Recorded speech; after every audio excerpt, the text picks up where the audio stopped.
Dictation 5 second बाद start होगा। Yes, ready, start.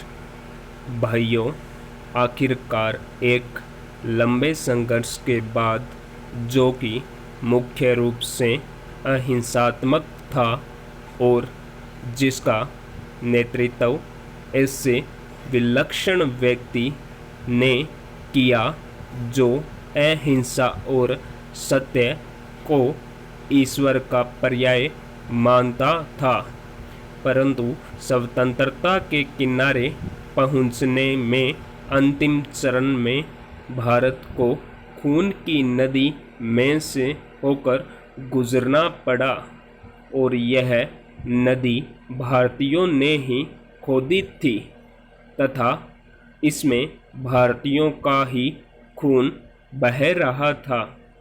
अभूतपूर्व पैमाने पर लोगों का निष्कर्षण हुआ। पुरुषों, स्त्रियों, बच्चों, बूढ़ों, बीमारों समेत 1 करोड़ व्यक्ति, जिनके शरीरों से खून चूकर भारत की भूमि तक को रंग रहा था, भारत के एक ओर से दूसरी ओर गए। उन्होंने अपने पीछे न केवल मकान और जमीनें छोड़ी, बल्कि अपने घर के व्यक्तियों के मर्त शरीर भी छोड़े। स्वतंत्र भारत के किनारे तक पहुंचने के लिए देश को यह मूल्य चुकाना पड़ा, और वह 2 प्रभुत्व संपन्न राष्ट्रों भारत और पाकिस्तान में विभाजित हो गया। यह 15 अगस्त 1947 की बात है।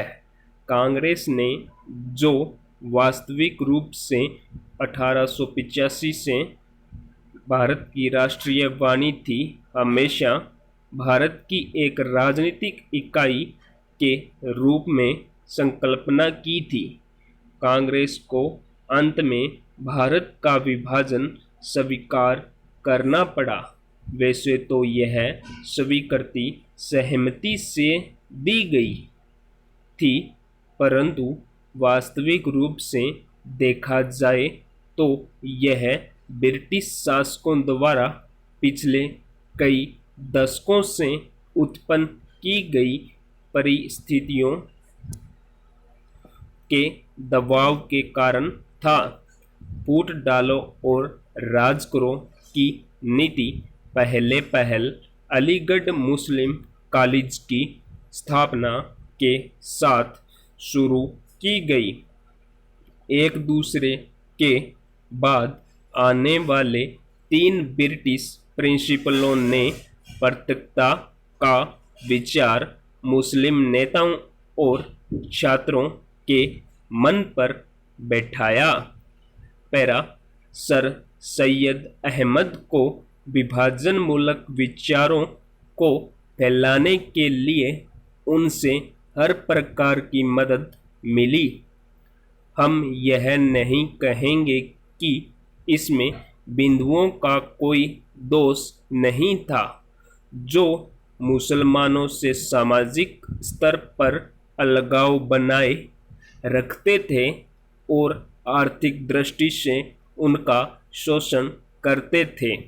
अलीगढ़ कॉलेज के अधिकारियों को अपने उद्देश्य की पूर्ति के लिए उपजाऊ भूमि मिली। यह सब कुछ पिछली शताब्दी के अंतिम वर्षों में हुआ। इन्होंने सोच समझकर राष्ट्रीय मुसलमानों की उपेक्षा करने की नीति अपनाई।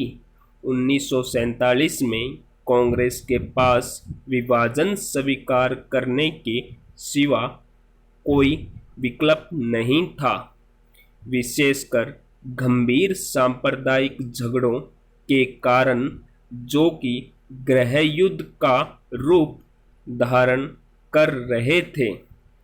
जिन्ना ने यह सुझाव भी दिया कि सांप्रदायिक आधार पर आबादी की अदला बदली की जाए।